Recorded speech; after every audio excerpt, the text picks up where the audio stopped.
para criar uma nova forma de pedir ajuda e incentivar que mais mulheres denunciem a violência doméstica. Uma lei sancionada nesta quarta-feira no Palácio do Planalto institui o programa Sinal Vermelho. Como extensão a Maria da Penha, o Congresso decreta e o Presidente da República sanciona a Lei número 14.188, a chamada Lei da Violência Psicológica contra a Mulher. E nela, abro aspas. Artigo 147b.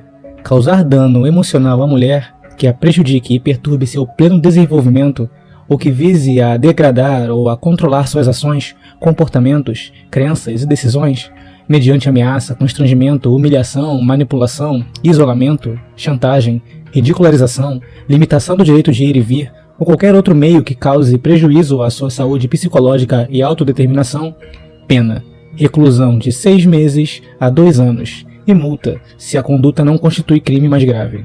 Fecho aspas. Retirado do Diário Oficial da União, publicado dia 29 de julho de 2021. Achou subjetivo? Sexista? Discriminatório? Pois então, absolutamente todos os senadores votaram sim, e em seguida sancionam o presidente. Esse vídeo aqui do canal é para servir a um alerta a todo o camarada que acompanha aqui esse espaço e que compartilha com ele uma visão crítica de masculinidade, não só dos papéis entre os sexos, mas também da natureza dos sexos. E também de mulheres que são mães de garotos e meninos e que não veem um futuro muito positivo para os seus filhos, num contexto onde não só a sua ideia de masculinidade é atacada, mas também o bem-estar masculino ainda é um tabu conversar sobre eles a holofotes abertos. Sempre que a comunidade faz algum tipo de esforço para ter algum tipo de diálogo com outras alas políticas, para ter algum tipo de representatividade ou de voz, para pelo menos colocar em pauta algum tipo de mal social que é sofrido especificamente por homens, nós nos deparamos com políticos que não sabem do que estamos falando. Um dos problemas da legislação, aí assim, eu também não vou saber exatamente, mas hoje a palavra da mulher ela vale como prova, que é um absurdo. E neste caso específico, como a minha prova ela era material, era um vídeo, cara, tipo, dá pra ver o que aconteceu ali.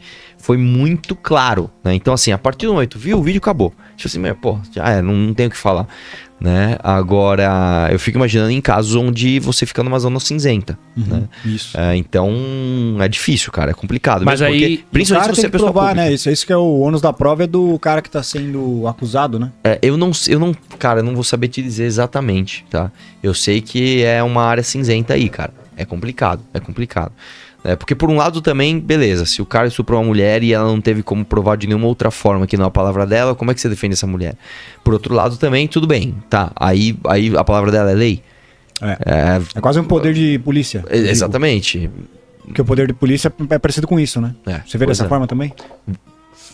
Cara, vejo, mas eu, de novo, isso aqui é um debate que eu não tô afiado. O Arthur passou por algumas situações justamente sendo desfavorecido dentro dessa balança aí dos direitos dos homens e que a palavra da mulher tem poder, e até ele provar que não era culpado, ele narrando aqui o caso dele, que ele foi acusado por algumas meninas de abuso e tudo mais, então até ele provar, ele teve que ficar tomando um chá de cadeira na delegacia da mulher durante horas e horas. Sem falar também no caso lá fora da Ucrânia, enfim, né, que apesar de ser uns termos de extremo mau gosto utilizados, levou, por isso, uma cassação e uma comoção ao redor da figura dele, que ainda está se recuperando, inclusive, depois dessa bordoada pública que ele tomou.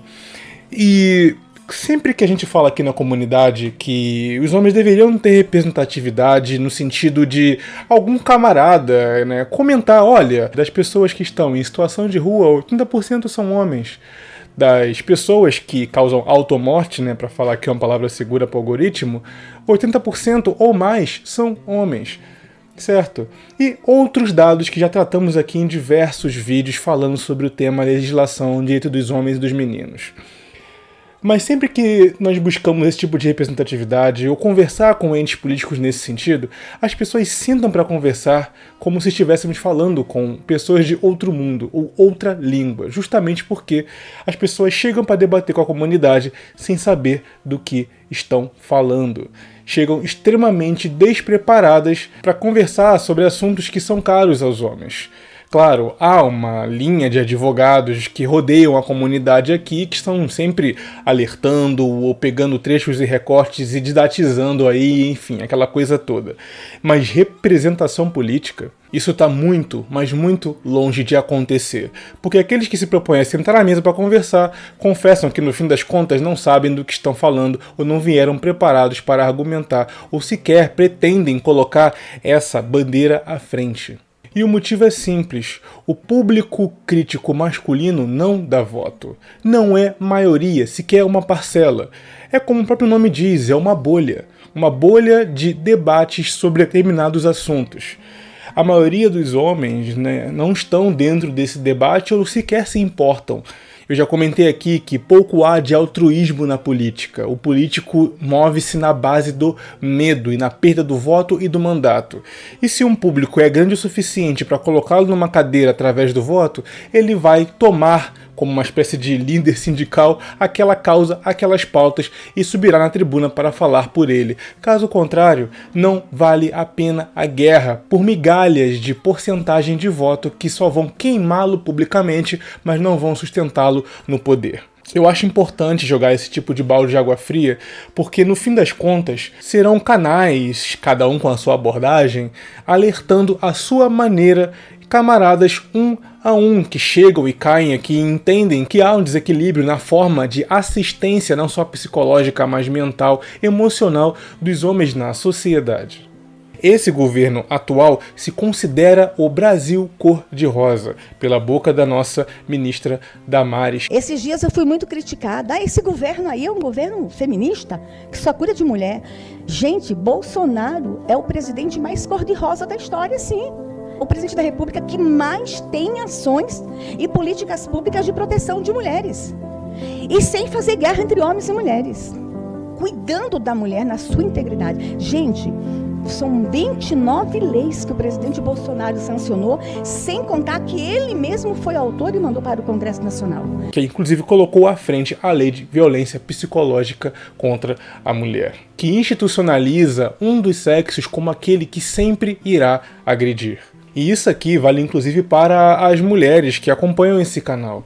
Se você tem um filho, um sobrinho ou um neto, em que Brasil possível ele irá crescer? Será que ele fará parte dos 90% de acidentes de trabalho que são masculinos?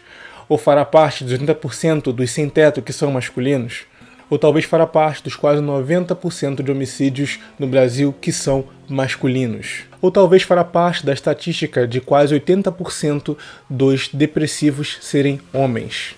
Esse desconhecimento ao sentar na bancada com homens dessa ala da masculinidade crítica não aconteceu só com o Arthur, mas também com a dupla de debatedores Amanda Vettorazzo e Ricardo, que vieram em um headcast anterior, desconhecendo completamente os números e as mazelas que os homens passam atualmente na sociedade. Arthur, Renato, Amanda, Ricardo, nenhum deles fez sequer um estudo prévio antes de chegar e conversar, mas estavam ali curiosos pelo nicho, pela comunidade ou talvez pela possibilidade de ampliar a sua margem de leitores e tudo mais, sabendo que muito desse nicho é carente de representatividade de fato. Tanto que quando um ou outro conservador advoga a favor nesse sentido, dos homens, que quando usa 5 minutos que for de uma bancada para falar das mazelas passadas exclusivamente pelos homens, pronto, já se ganha algum aplauso.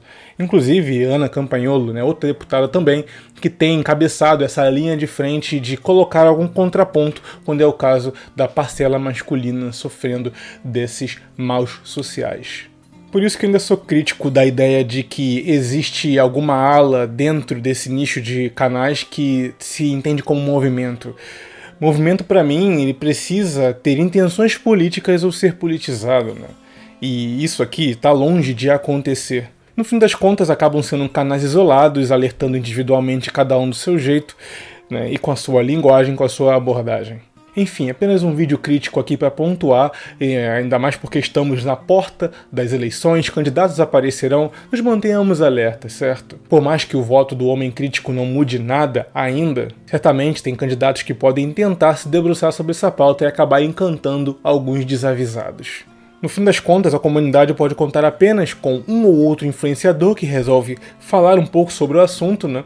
Os demais canais, produtores e também, né, além dos homens que acabam compartilhando os vídeos e fortalecendo também o trabalho, e também as mulheres que possuem não só maridos ou filhos e não querem vê-los crescendo. Esses garotos e meninos num país onde cruzar a linha errada pode acabar sendo acusado injustamente. Bom, nós aqui já somos crescidos e bem ou mal sabemos nos proteger. Mas quem irá amparar a mente, o corpo e o emocional dos jovens garotos que, no Brasil daqui a 10 ou 15 anos, é começar a jogar contra ele? Eu sou Ricardo Tomé, falando e escrevendo pelo Conselho. Até a próxima, senhores.